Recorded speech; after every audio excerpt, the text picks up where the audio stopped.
نحمده ونصلي على رسوله الكريم أما بعد أعوذ بالله من الشيطان الرجيم بسم الله الرحمن الرحيم رب اشرح لي صدري ويسر لي أمري واحلل عقدة من لساني يفقهوا قولي ولقد مكناكم في الأرض وجعلنا لكم فيها معايش، اور بے شک ہم نے تم کو زمین پر رہنے کی جگہ دی اور ہم نے تمہارے لیے اس میں سامان رزق پیدا کیا۔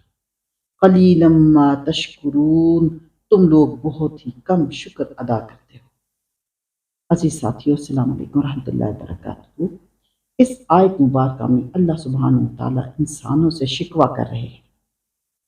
رزق ہی ایسی چیز ہے جس کے لیے انسان مشقت اٹھاتا ہے، اور رہنے کے لیے جگہ تو جانور کی بھی ضرورت ہوتی ہے۔ انسان کے لیے کس قدر اہم ہوگی جس میں انسان اپنے اہل عیال کے ساتھ سکون اور بے فکری میں رہ سکے۔ اللہ سبحانہ وتعالیٰ یہ دو نعمتیں عطا کر دے اور انسان اس کے باوجود ناشکرا ہو۔ اللہ سبحانہ وتعالیٰ انسان کو اپنی نعمتوں کی یاد دہانی کرا کے انسان کی ناشکری اور اس کی یاد سے غافل، اس کے ذکر سے غافل ہونے کو بیان کرتا ہے۔ ہم سب کو کثرت سے یہ دعا پڑھنی چاہیے، اللہم اعنا علی ذکرک و شکرک و حسن عبادتک۔ اے اللہ، تو ہماری مدد فرما کہ ہم تیرا اچھا ذکر کریں، تیرا شکر کریں اور تیری اچھی عبادت کریں۔ وَلَقَدْ خَلَقْنَاكُمْ ثُمَّ صَوَّرْنَاكُمْ ثُمَّ قُلْنَا لِلْمَلَائِكَةِ اسْجُدُوا لِآدَمَ، اور ہم نے تم کو پیدا کیا، پھر ہم نے تمہاری صورت بنائی، پھر ہم ہی نے فرشتوں سے کہا کہ آدم کو سجدہ کرو۔ فَسَجَدُوا إِلَّا إِبْلِيسَ، سو سب نے سجدہ کیا بجز ابلیس کے، لم یکم من الساجدین، وہ سجدہ کرنے والوں میں شامل نہ ہوا۔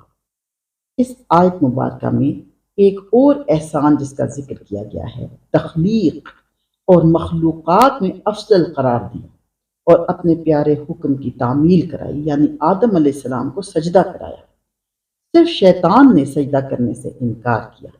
صرف شیطان نے انکار ہی نہیں کیا بلکہ اس نافرمانی کو مختلف اشکال میں بھی انسانوں میں منتقل کیا۔ وضاحت کی طرف آتے ہیں۔ سورہ بقرہ میں حکم سجدہ کا ذکر جن الفاظ میں آیا ہے ان سے شبہ ہو سکتا تھا کہ فرشتوں کو سجدہ کرنے کا حکم صرف آدم علیہ السلام کی شخصیت کے لیے دیا گیا تھا، مگر یہاں وہ شبہ دور ہو جاتا ہے۔ یہاں جو انداز بیان اختیار کیا گیا ہے اس سے صاف معلوم ہوتا ہے کہ آدم علیہ السلام کو جو سجدہ کرایا گیا تھا وہ آدم ہونے کی حیثیت سے نہیں بلکہ نوع انسانی کا نمائندہ فرد ہونے کی حیثیت سے تھا۔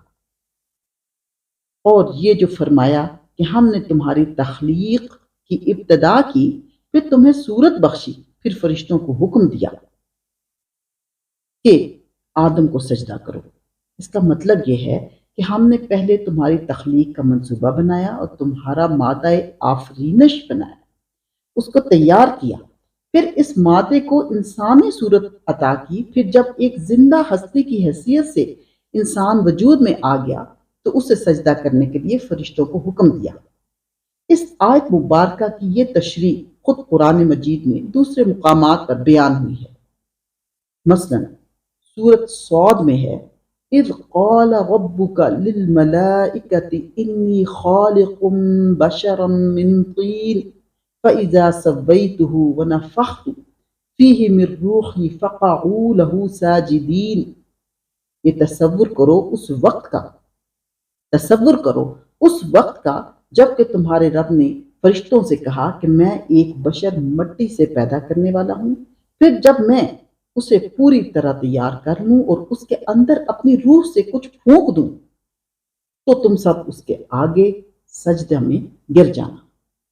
اس آیت میں وہی 3 مراتب ایک دوسرے انداز میں بیان کیے گئے ہیں، یعنی پہلے مٹی سے ایک بشر کی تخلیق، پھر اس کی شکل و صورت بنانا، پھر اس کی شکل و صورت بنانا اور اس کے اعضاء اور اس کی قوتوں کا تناسب قائم کرنا، پھر اس کے اندر اپنی روح سے کچھ پھونک کر آدم کو وجود میں لانا۔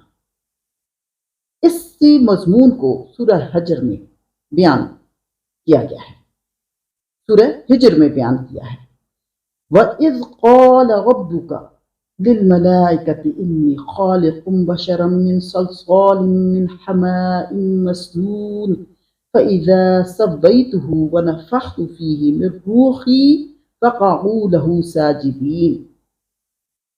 اور تصور کرو اس وقت کا جب کہ تمہارے رب نے فرشتوں سے کہا کہ میں خمیر اٹھی ہوئی مٹی کے گارے سے ایک بشر پیدا کرنے والا ہوں، پھر جب میں اسے پوری طرح تیار کر لوں اور اس کے اندر اپنی روح سے کچھ پھونک دوں تو تم سب اس کے آگے سجدے میں گر پڑنا۔ عزیز ساتھیو، قرآن ہمیں بتاتا ہے کہ انسانیت کا آغاز خالص انسانیت ہی سے ہوا ہے۔ اس کی تاریخ کسی غیر انسانی حالت سے قطعاً کوئی رشتہ نہیں رکھتی۔ وہ اول روز سے انسان ہی بنایا گیا تھا اور خدا نے کامل انسانی شعور کے ساتھ پوری روشنی میں اس کی عرضی زندگی کی ابتدا کی تھی۔ آیت مبارکہ میں اللہ سبحانہ وتعالیٰ شیطان کے تکبر اور غرور، قیاس اور بدنیتی کی بھی وضاحت کرتے ہیں۔ قَالَ مَا مَنَعَكَ أَلَّا تَسْجُدَ إِذْ أَمَرْتُكَ۔ حق تعالیٰ نے فرمایا تو جو سجدہ نہیں کرتا تو تجھ کو اس سے کون امر مانے ہے۔ قَالَ أَنَا خَيْرٌ مِّنْهُ، جبکہ میں تجھ کو حکم دے چکا ہوں۔ خَلَقْتَنِي مِن نَارٍ وَخَلَقْتَهُ مِن طِينٍ، کہنے لگا میں اس سے بہتر ہوں، آپ نے مجھ کو آگ سے پیدا کیا ہے اور اس کو آپ نے خاک سے پیدا کیا ہے۔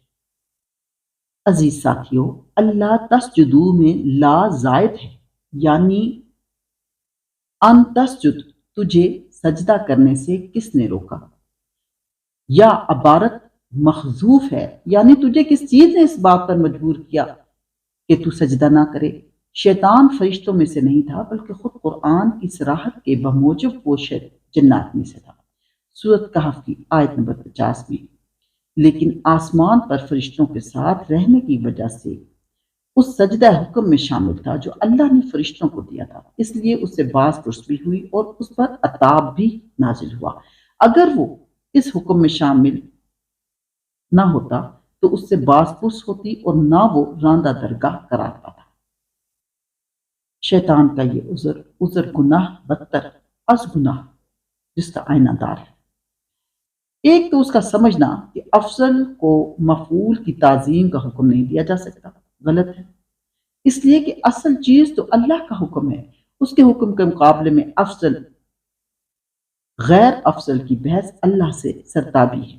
دوسرے اس نے بہتر ہونے کی دلیل یہ دی کہ میں آگ سے پیدا ہوا ہوں اور یہ مٹی سے، لیکن اس نے اس شرف و عظمت کو نظر انداز کر دیا جو حضرت آدم علیہ السلام کو حاصل ہوا کہ اللہ نے انہیں اپنے ہاتھ سے بنایا اور اپنی طرف سے اس میں روح پھونکی۔ اس شرف کے مقابلے میں دنیا کی کوئی بھی چیز ہو سکتی ہے، دنیا کی کوئی بھی چیز ہو سکتی ہے۔ تیسرا نص کے مقابلے میں قیاس سے کام لیا جو کسی بھی اللہ کو ماننے والے کا شیوا نہیں ہو سکتا، اور یہ قیاس بھی فاسد تھا۔ آگ مٹی سے کس طرح بہتر ہے؟ آگ میں سوائے تیزی، بھڑکنے اور جلانے کے کیا ہے، جبکہ مٹی میں سکون و ثبات ہے، اس میں نبات اور نمو ہے، زیادتی اور اصلاح کی صلاحیت مٹی میں ہے۔ یہ صفات آگ سے بہرحال بہتر اور زیادہ مفید ہیں۔ آیت مبارکہ سے معلوم ہوا کہ شیطان کی تخلیق آگ سے ہوئی، جیسا کہ حدیث میں بھی آتا ہے کہ فرشتے نور سے، ابلیس آگ کی لپیٹ سے اور آدم علیہ السلام مٹی سے پیدا کیے گئے ہیں۔